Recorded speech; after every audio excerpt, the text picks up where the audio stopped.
请你先闭上眼睛，想象一个画面，此刻是2026年的年中，赤马年已经悄悄走过了一半。一位住在英国南部海边的白发老人刚刚录完他最新的一段影片，镜头里他的表情前所未有的凝重。几乎在同一个时间，印度南部一位年轻人也对着镜头说出了他用占星推算出来的判断。而在遥远的保加利亚，一位早已过世的盲眼老婆婆生前留下的话正被全世界的媒体一遍又一遍地翻出来重读。再往前推几百年，法国一位叫诺查丹马斯的医生，他写下的那些晦涩难懂的诗句，也在这个夏天被人重新拿出来解码。这些人彼此之间从来不认识，活着的年代相隔好几百年，使用的语言完全不一样，肤色不一样，信仰也不一样。可是他们竟然不约而同地把手指指向了同一个年份，同一个季节。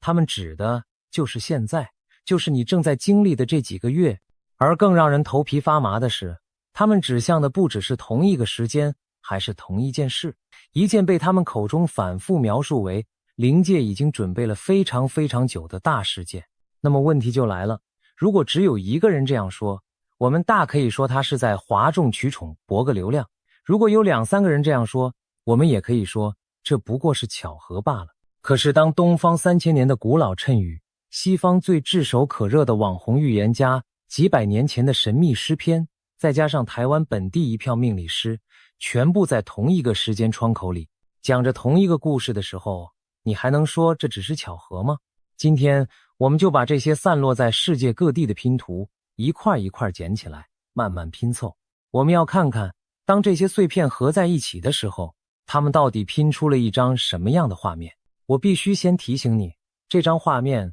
可能和你想象中的完全不一样。我们先从中国人自己的老黄历说起。你有没有听过一个词叫做赤马红羊节？这短短4个字在中国的方士和史官口中整整流传了3000年。它指的是天干地支里的丙午年和丁未年。中国古人用天干配地支来记录年份，天干里的丙和丁在五行里属火，而火的颜色是赤红色。地支里的午对应的生肖是马，未对应的是羊，所以丙午年就叫赤马年，丁未年就叫红羊年。而我必须告诉你一个事实，2026年正是丙午年，也就是赤马年。明年2027年正是丁未年，也就是红羊年。换句话说，我们此刻正站在赤马红羊这道门槛的正中央。照道理讲，赤马是能日行千里夜走800的宝马良驹，红羊是传说中能分辨是非曲直的神羊，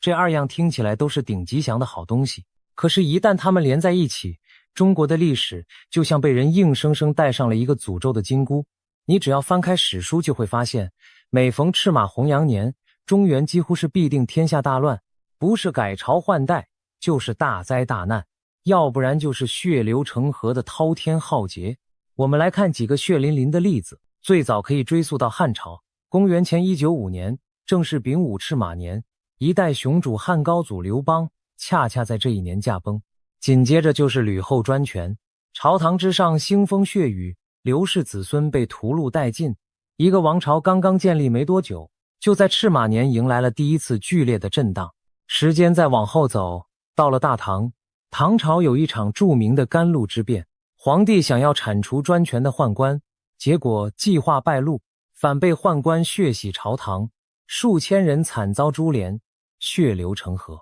这场让整个唐王朝由盛转衰的政治大屠杀，同样发生在赤马红羊年的笼罩之下。还有那位中国历史上唯一的女皇帝武则天，她当年入宫，命运齿轮开始悄悄转动的那个时间点，也恰恰落在了赤马红羊年。最让人触目惊心的是北宋。北宋有一位著名的道士张继先，他曾经非常郑重地提醒过皇帝，一定要小心赤马红羊年。可惜没有人把这句话当真。结果呢，公元1126年，丙午赤马年，金兵大举南下入侵。第2年，也就是1127年丁未红羊年，徽钦2帝被金人掳走北上，受尽屈辱，整个北宋就此宣告灭亡。这就是中国历史上奇耻大辱的靖康之耻，一个曾经繁华到极点，富甲天下的王朝，恰恰就在赤马弘扬这2年之内灰飞烟灭。把时间拉近一点，上个世纪总共有2个赤马弘扬年，第一个是1906到1907年，这2年中国各地接连爆发大规模的起义，黄冈起义就在其中，腐朽的清王朝根基开始剧烈动摇，而中华民国的雏形也正是在这个时候开始酝酿成型。一个延续了200多年的庞大帝国，在赤马弘扬年里第一次清晰地听到了丧钟。而第2个赤马弘扬年，相信很多上了年纪的朋友这辈子都忘不掉，那就是1966到1967年文化大革命。正是在1966年丙午赤马年正式爆发，整整10年浩劫，多少家庭妻离子散，多少读书人含冤而死，多少传承1000年的文物古迹付之一炬。那是一道深深刻在无数中国人骨头里，至今还在隐隐作痛的伤疤。有学者把这件事认真地做了统计，他们从有明确纪年的西周共和元年，也就是公元前841年算起，一直数到近代3000年的时间里，可以称得上是改变了国运的赤马弘扬大事件，竟然密集地发生了高达47次，每60年轮回一次。这个诅咒历经3000年，从来没有间断过一次。47次，这已经不能用偶然2个字来轻轻带过了。那么你算算看，上一个赤马年是1966年，往后推一个整整60年的甲子轮回，会落在哪一年？正正好好就是2026年。一甲子之前是文革，一甲子之后又会轮到什么？可能有人会问，为什么偏偏是60年？为什么是丙午丁未？这件事其实藏着中国古人一套很深的宇宙观，在他们看来，时间并不是一条笔直向前的线，而是一个又一个的圆，是60年一甲子的循环。天干和地支2个齿轮互相咬合，转满一圈，正好是60年。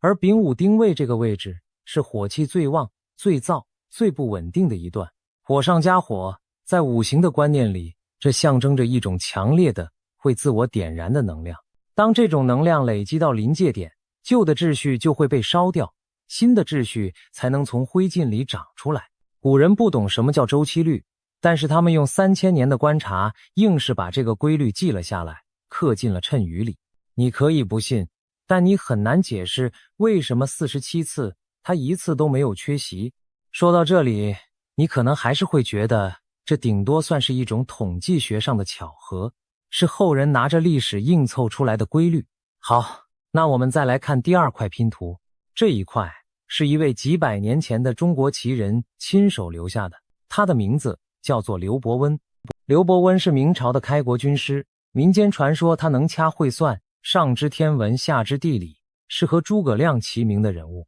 他留下过好几部寓言奇书，其中有一部叫做《推背图》。这部《推背图》有一个非常神奇的出土经过，据说在1915年，山西发生了一次地裂，这部尘封了几百年的预言书就这样借着大地的裂缝重现于世间。光是这个出土的方式本身就已经够悬了，一部预言改朝换代的奇书，竟然是靠着大地裂开才重见天日。而推背图里有一段话被无数研究者反复咀嚼，他说，南过寅卯辰4年，寅卯辰巳对应的生肖是虎兔龙蛇，也就是2022虎年、2023兔年、2024龙年、2025蛇年。回头看看这几年疫情的长长尾巴，此起彼伏的战争，接连不断的天灾，还有那种弥漫在整个社会空气里挥之不去的焦虑感，是不是真的特别难熬？推背图说，谁要是能平平安安的闯过这几年，那简直就是活神仙了。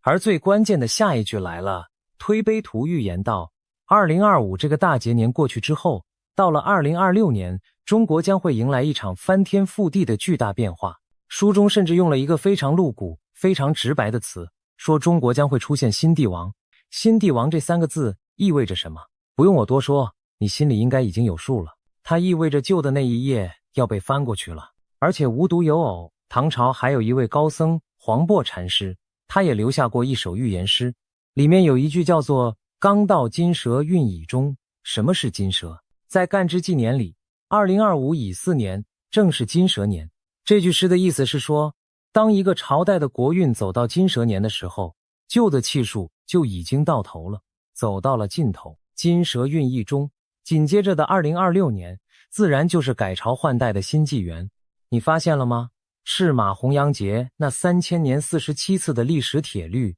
刘伯温推背图那场山西地裂的奇书，黄檗禅师那首唐朝的古诗，3个不同的来源，3个不同的年代，3套完全不同的推算方法，竟然全部精准地落在了2026年这同一个点上。更巧的是，连天上的星象似乎也在这几年凑热闹。最近这段时间，天文现象格外活跃，多颗行星在夜空中排成一线。这种被称为五星连珠的奇景，在中国古代的星占学里从来不是什么好兆头。古人认为，五星连珠往往对应着人间的改朝换代，是上天给人间递出的一份预告。当地上的谶语、地下的奇书和天上的星象全部开始指向同一个方向的时候，你说这份预告的分量是不是又重了几分？如果说到这里，你还觉得这只是东方人自己吓自己，是中国人特有的玄学迷信，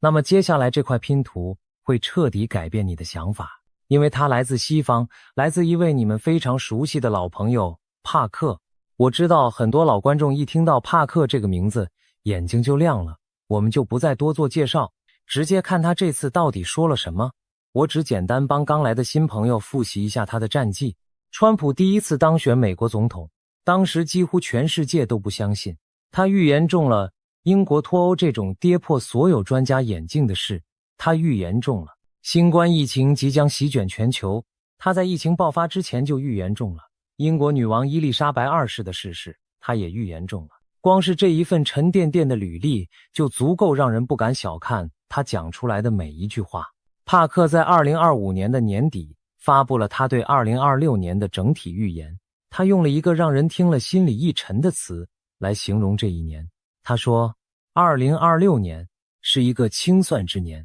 是一个痛苦的无法逃避的重置之年，许多被掩盖了很多年的谎言将会在这一年被一个一个揭穿，无数的诉讼、档案、秘密会像被打开了闸门一样接连不断地曝光出来。帕克说2026年也会是一个真相之年。他形容过去这些年，他在频道里陆陆续续提到的许多观点都会在这一年开始汇合，仿佛出现了一种对未来的引力聚合。一件一件原本看起来毫不相干的事，会突然像被磁铁吸住一样，全部聚到一起，拼出一个完整的形状。他特别提到，那些尘封的档案和名单的曝光只是这场真相风暴的一个开头，后面还有更多被埋藏的东西会在这一年陆续浮出水面。对于一个靠着掩盖和遗忘来维持的系统来说，真相之年可能是他听过的最可怕的4个字。而帕克把他这份预言里最核心、最浓墨重彩的篇章几乎全部留给了一个对象，那就是中国共产党。帕克说，他清清楚楚地看见中共政权的瓦解将会是一场冰川式的崩塌。请你仔细品味冰川式崩塌这5个字。冰川的崩塌不是瞬间发生的，它是先在某个不起眼的角落出现一道细小到几乎看不见的裂缝，然后这道裂缝慢慢的扩大、蔓延，延伸到了某一个临界点，轰的一声巨响，整座看似坚不可摧的冰川以一种完全不可逆转的姿态彻底坍塌入海。帕克说，这个过程先出现裂缝，再大规模崩溃，而他特别强调2026年就是这场崩解的关键转折点，是裂缝贯穿整座冰川的那一年。那么这道裂缝会从哪里先裂开？帕克给出了一个非常具体的场景。他说，台湾海峡之间很可能会出现一起意外事故，可能是2架飞机，也可能是2艘潜艇的相撞。这起看起来纯属偶然的事故将会像一根导火线，瞬间引爆台海紧张的局势，甚至把日本也一起卷进这场风暴里。帕克年初就反复提醒过，要特别留意这种雷达锁定式的战争彩排般的准危机。可是帕克接下来的话对台湾的朋友来说反而像是一颗定心丸。他斩钉截铁地说，在这场冲突当中，台湾不会被并吞，恰恰相反，真正被这场冲突狠狠重创的是中国自己，中国会因此陷入严重的经济危机和大规模的社会动乱。习近平的权力将会面临前所未有的巨大挑战，他甚至有可能淡出整个权力的核心，独裁政权就此走向倒台。帕克还细细描绘了崩塌之后的画面。他说，中共倒下之后，中国会分裂成许多个小的政治实体，经过一段不算短的重构期，最终会演变成类似欧盟那样的松散体制，民主制度将会占据主导地位，紧闭的边境会重新打开，人们可以自由的往来，自由的贸易。而帕克最让人脊背发凉的一句话是这个，他说，这场崩塌绝对不会只影响到中国一家，一旦中共这座摇摇欲坠的大厦开始倒塌，将会触发一种他称之为独裁者多米诺骨牌效应的连锁反应。中共这张骨牌一倒，伊朗的神权统治、北朝鲜的金家王朝、古巴的共产政权都会像被推倒的骨牌一样，一个接着一个土崩瓦解。他说，这一场大戏将会是人类整个独裁时代的总谢幕。那么这就要回到我们今天标题里那句最关键的话了，为什么说这是灵界准备已久的大事件？这个说法正是出自帕克本人。帕克在他的预言里做了一个极其大胆也极其惊人的论断。他说，中共在他的眼中已经不仅仅是一个普通的政治实体了，它更像是一种邪灵。这种邪灵悄悄地渗透进人类的意识深处，它真正的目的是要摧毁人类心中那一点神性的根基。所以帕克说，2026年这一场崩塌本质上是一场灵界层面的较量，是光明与黑暗的最终摊牌。他形容2026年是人类神性觉醒的最后一个窗口期，是人类必须做出抉择的一年。也就是说，在帕克的整个描述体系里，这根本不是一场单纯的政治变局，这是一件灵界酝酿、准备、等待了非常久，到了2026年，终于要正式上演的大事件。我们今天在人世间看到的所有动荡、所有乱象，不过是这场灵界大戏投射在现实世界里的影子而已。而帕克的这套说法还有一个更具体也更让人不安的版本。他曾经爆料，中共有一个疯狂的、隐秘的天大阴谋，这个阴谋居然延伸到了太空。帕克说，中共想要抢先控制一种能够改变世界的稀有资源，叫做氦三。这种氦三在地球上几乎找不到，但是在月球上却储量丰富。它是核聚变的关键燃料，理论上可以为人类提供长达上千年的清洁能源。帕克警告，氦三不只是清洁能源的钥匙，更可能成为中共实现全球控制的终极工具。他说，2026年将是这个月球阴谋的关键节点，中共很可能会在这一年宣布某种重大的太空突破，比如月球基地的建成。在帕克的眼里，这就是那个邪灵把魔爪从地面伸向整个太空乃至整个宇宙的证据。帕克还提到，他并不是唯一一个看到2026年的人。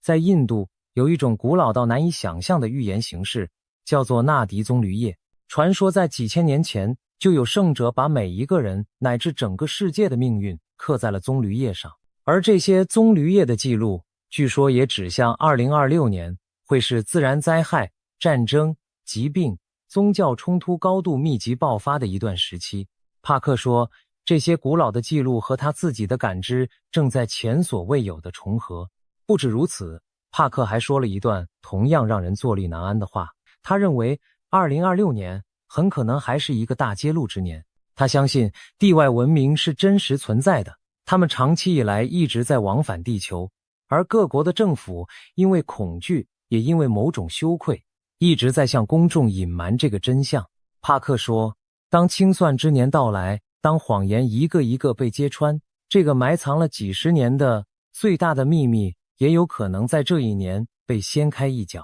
更让人不寒而栗的是，帕克的预言最近接二连三地被现实狠狠地命中。他在2025年11月曾经点名委内瑞拉的独裁者马杜罗，说他很可能会在一场暗杀或者一场暴力政变当中倒台。结果仅仅过了2天，委内瑞拉的局势就急转直下，马杜罗政权瞬间陷入了他史上最严重的生存危机。同样的神准也出现在台海。帕克曾经预警台海会上演一场雷达锁定式的战争彩排，结果话音刚落没几天，中共的辽宁舰就真的2次用火控雷达锁定了日本的战机，事件震惊全球。当一个人的预言开始以这种2天就应验1次的恐怖速度撞进现实的时候，你说我们还能把他接下来的话当成耳边风吗？我们再多花一点时间停留在帕克描绘的那幅2026年的全景图上，因为他讲的远远不只是一道裂缝那么简单。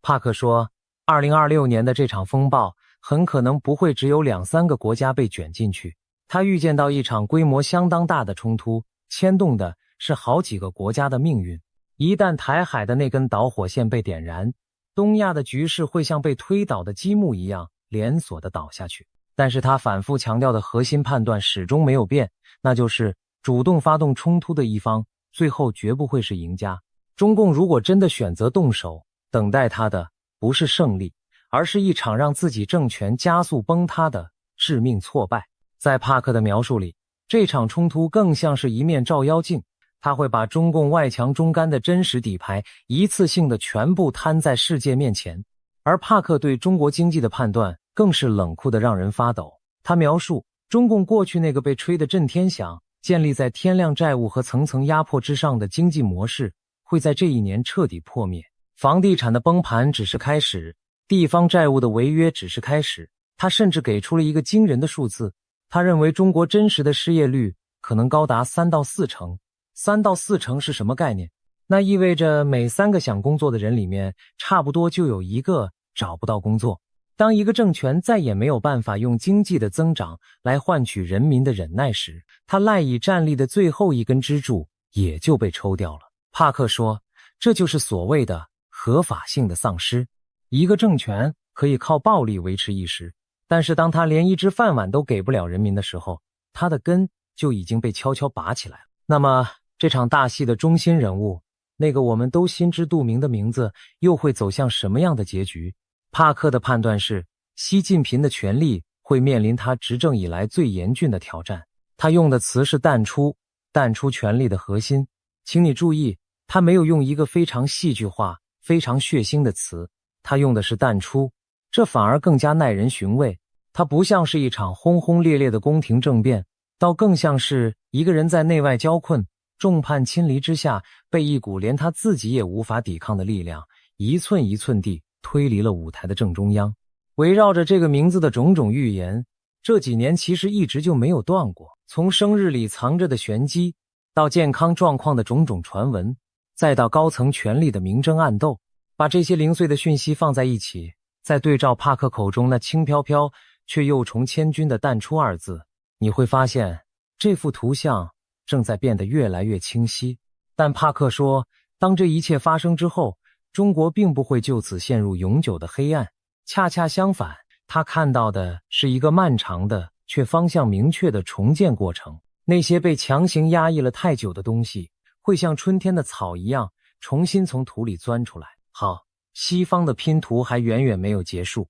我们再来看另一位老朋友，印度的那位年轻预言家阿南德，他是怎么说的？老观众都很清楚，我们同样不再多做介绍。阿南德在他最新的一支预言影片里，用了一个让人心头猛地一震的形容。他说，2026年将会是一个400年一遇的重大历史转捩点。请你注意，是400年一遇，不是10年，不是100年，是400年。在他的占星推算体系里，这一年的地缘政治风险高到了一个近乎极限的程度。他说，从2020年开始，全球其实已经进入了一个全新的时代，各种冲突和变局不断的冒出来，平民的伤亡也突然增加，而2026年会是这个新时代里最重大的一个转折点。阿南德特别点名了4个高风险的国家，排在最前面，被他形容伪将会面临重大问题的正是中国。除了中国之外，他还点了韩国的名。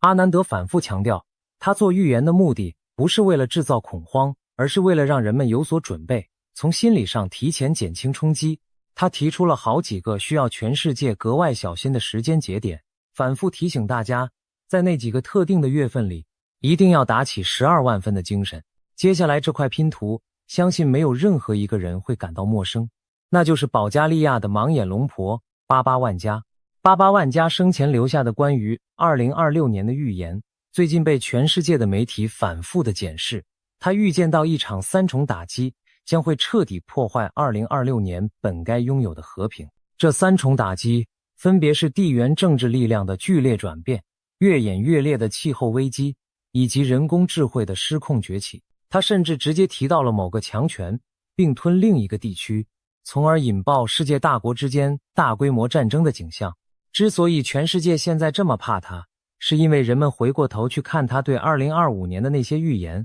发现吻合的程度高得令人发毛。他预言过2025年是一个混乱的年代，结果这一年，国际的贸易体系因为关税战打得一团乱麻，全球股市跟着剧烈震荡，上冲下洗。他预言过2025年将会天灾频发，结果这一年，洪水、热浪、极端气候轮番上阵，席卷全球。从美国到东南亚，多个国家损失惨重，伤亡的数字触目惊心，一个一个全部对上了。所以当人们发现他对2026年的核心判断是地缘政治的大洗牌时，已经没有人笑得出来了。他甚至还预言2026年的11月，人类将会迎来和某个未知文明的首次接触。而说到疾病，这里还有一个不大被人注意却同样诡异的预言。有人翻出了几年前一位网络博主的旧预言，那位博主曾经说，新冠疫情会在2023年结束，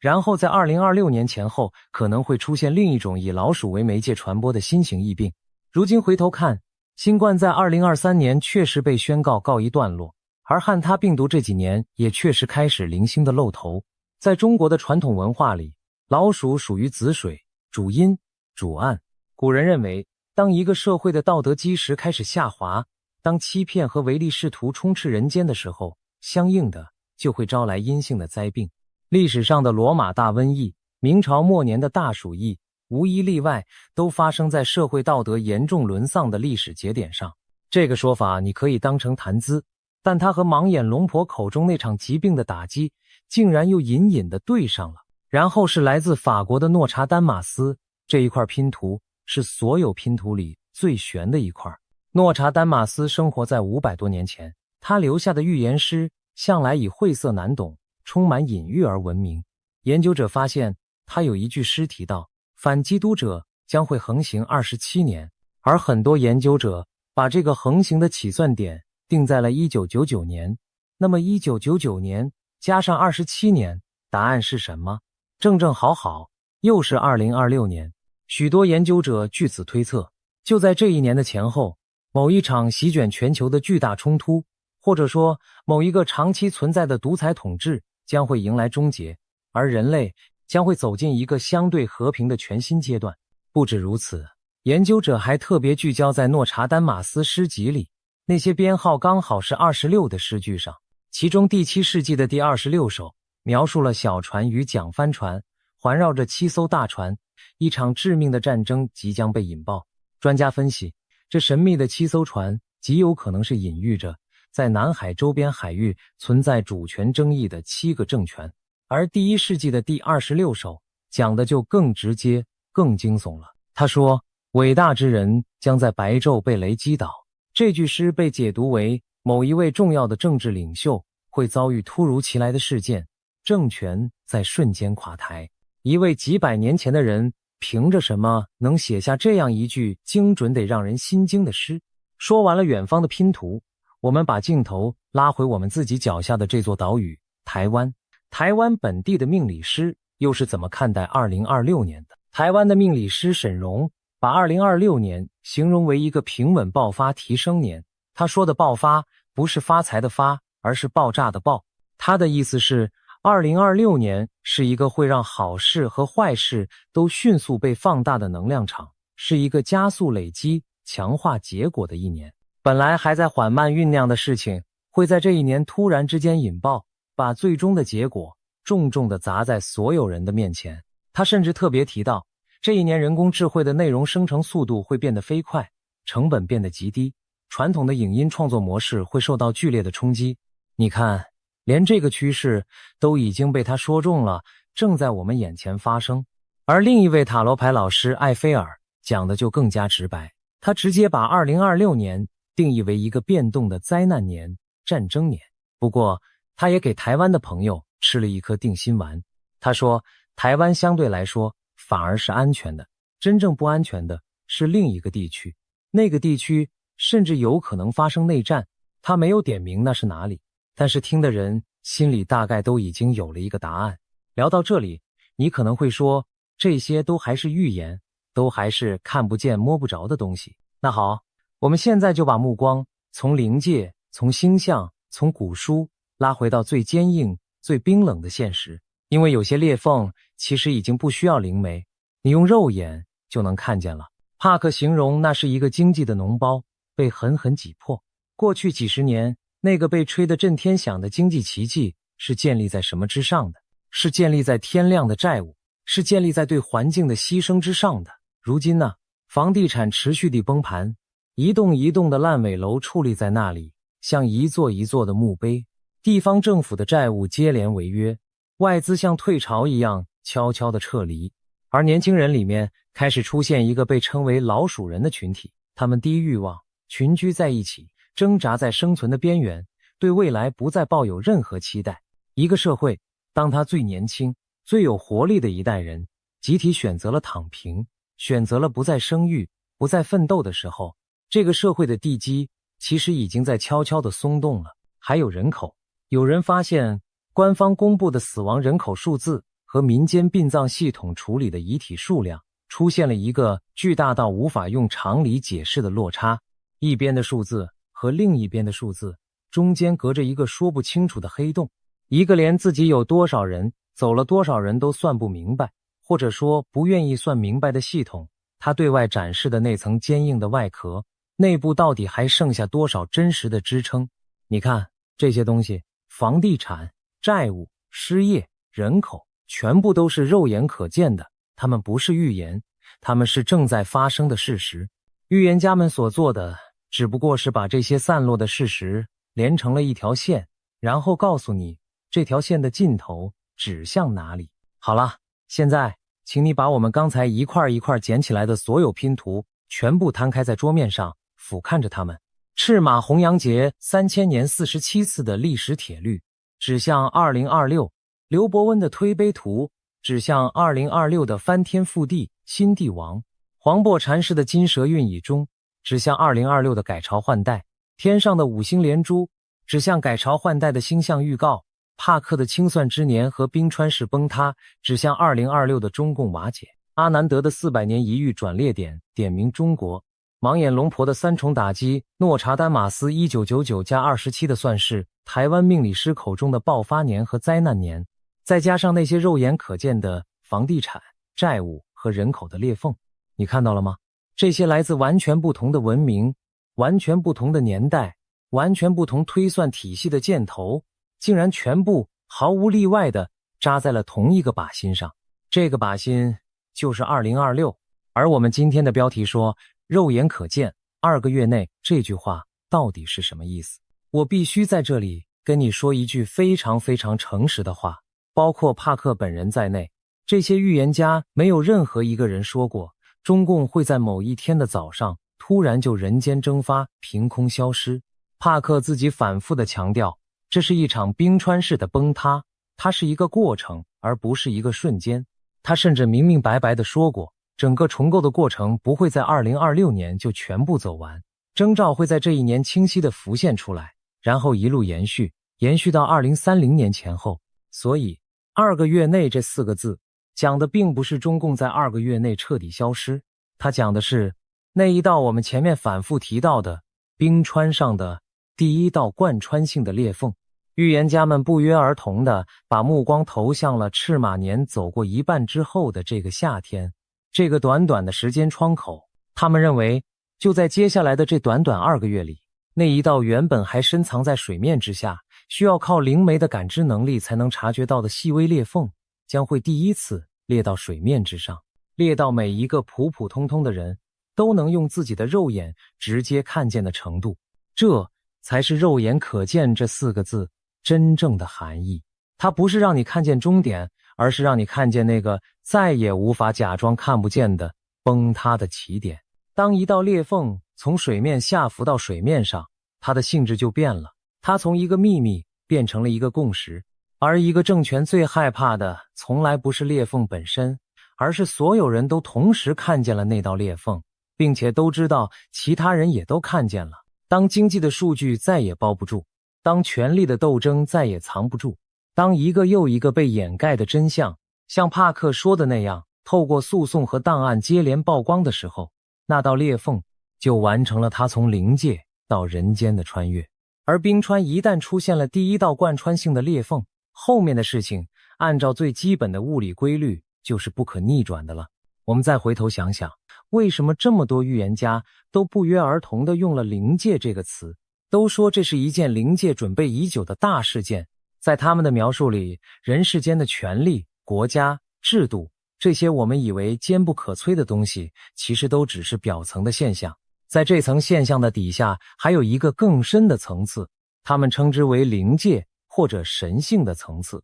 帕克说中共是邪灵，并不是说它是一个会飘的鬼，他的意思是它代表的是一种精神的力量，一种靠谎言、靠恐惧、靠把人和人之间的信任拆散来维持自己存在的力量。而与之相对的是人心里那一点天生的向善的追求真相的神性。所以在预言家的眼里，2026年这场大事件表面上是一个政权的兴衰，骨子里却是这二种力量的一次总清算。灵界准备已久，准备的不是一场政变，而是准备了一个时机，一个让谎言再也撑不下去，让恐惧再也压不住人心的时机。他们说的觉醒，指的就是越来越多的人开始不再害怕，开始愿意说出自己看见的真相。当一个靠恐惧运转的系统遇到一群不再恐惧的人，崩塌就只是时间问题了。说到这里，我想跟你分享一个我自己越想越觉得不寻常的角度。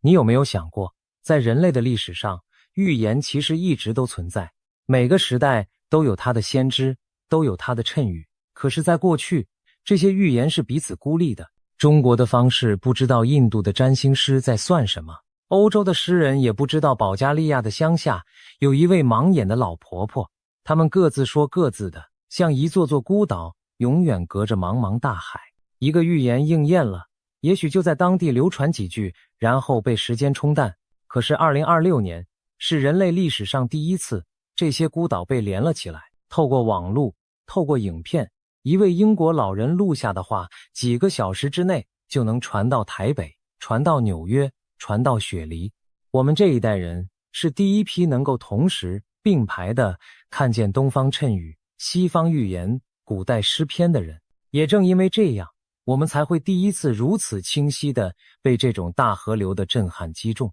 我们的祖先从来没有过这样的视角。那么这究竟意味着什么？是这些预言本身真的有某种神秘的力量，还是说当全世界的人因为焦虑，因为对未来的不确定，而同时把目光投向预言的时候，这种集体的注视本身就会让某些东西更容易成真？这是一个没有答案的问题，但无论答案是哪一个，有一点是确定的，那就是我们正活在一个连空气里都弥漫着转折气息的年代。我也必须诚实地告诉你，历史上落空的预言数也数不清。曾经有多少个被信誓旦旦宣告的世界末日，最后都平静地过去了。预言这种东西，它从来不该被当成一份精确的判决书，它更像是一面镜子，照出来的其实是我们这个时代集体的恐惧、集体的期待和集体的渴望。当这么多面来自不同文明的镜子同时照向2026年的时候，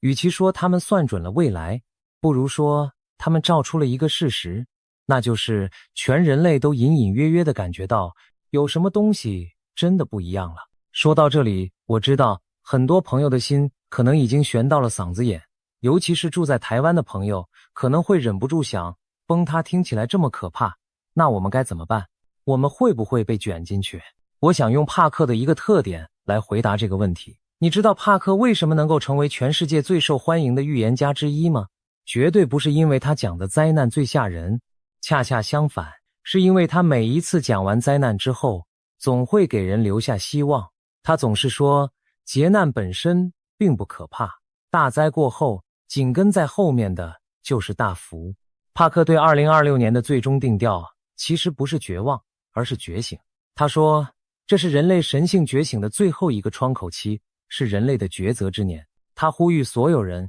一定要超越自己内心的恐惧，因为在他的描述里，恐惧这个东西本身才是那个邪灵最想要喂养、最想要看到的东西。你越恐惧，它就越强大。所以他说，在这个时刻，保持内心的平静和清明本身就是一种对抗。你回过头去看看赤马红羊节那长达3000年的历史，就会明白一个道理。1966年的那场浩劫之后，中国这片土地终究还是走过来了。1907年的那场大动荡之后，一个旧的时代崩解了，但是一个新的时代也跟着诞生了。靖康之耻让北宋灭亡，可是中华的文明并没有就此断绝。崩塌从来都不是一个故事的结尾，崩塌往往只是一个已经腐朽到根子里的旧结构，为了一个全新的开始腾出空间的必经之路。而对台湾来说，几乎我们今天聊到的所有预言家，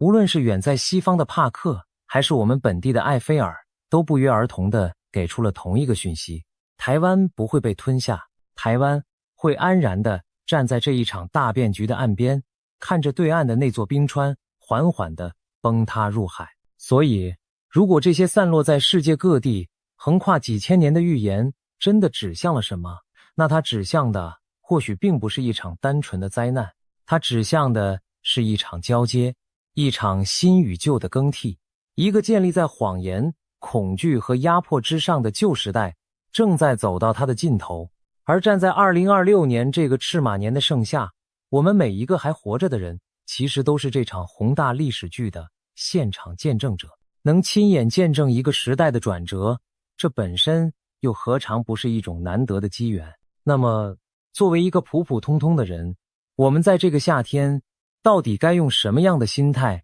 去面对接下来可能发生的一切？我想，第一件事是分清楚恐慌和准备这2件事的差别。恐慌是让你整夜睡不着，是让你看到一则新闻就心跳加速，是让你被各种真真假假的消息牵着鼻子走。而准备是冷静的，准备是你心里清楚的知道世界正在变动，所以你会把自己的生活安排得更扎实一点，会多留一点余地，会更珍惜身边的人。同样是面对不确定，恐慌的人在发抖，准备的人在站稳。预言家们再三呼吁大家超越恐惧，讲的就是这个道理。因为一个社会真正的崩塌，往往不是从外部的冲击开始的，而是从每一个人的内心先乱了阵脚开始的。第2件事是保持你自己的判断力。在这样一个资讯爆炸又人心浮动的年代，会有无数的声音涌到你面前，有的危言耸听，有的盲目乐观。今天我们聊了这么多预言，我最不希望的就是你看完之后，从此活在一种对某个日期的恐惧里。预言的价值不在于让你害怕，而在于让你提前思考。一个提前思考过的人，无论未来真的来了什么，他都不会慌。第3件事，也是最重要的一件事，是记得那句老话：大灾过后就是大福。你回头看人类的历史，每一次看似天塌下来的大变局，事后再看，往往都是一道门，旧的东西崩塌了，腾出来的空间恰恰是新的东西生长的地方。黑夜最深的时候，也正是离天亮最近的时候。如果这些预言哪怕只有一部分是真的，那么它告诉我们的，与其说是一个结束，不如说是一个开始。而对我们生活在台湾的朋友来说，今天聊的这一切其实还藏着一份很特别的安心。因为几乎所有的预言家，无论东方西方，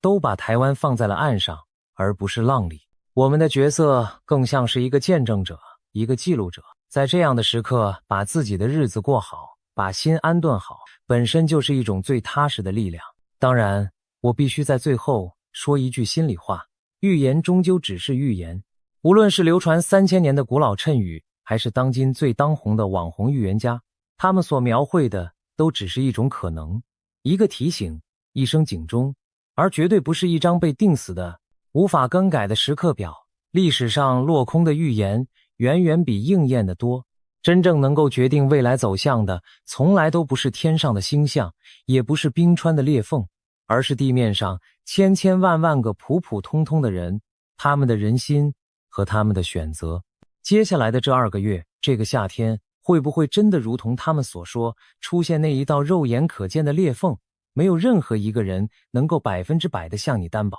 但是有一件事，我可以肯定的告诉你，当你看完今天这一支影片，再去看每一则新闻的时候，你的眼光会和过去不一样了，因为你已经知道自己究竟该往哪里看，该怎么把那些零碎的新闻连成一条线。那么，你相信这场横跨3000年、横跨整个东西方的预言大河流吗？你觉得这个夏天真的会出现那道裂缝吗？你又是怎么理解灵媒口中那件灵界准备已久的大事件呢？欢迎你在留言区写下你心里最真实的想法，我们一起静静地看下去。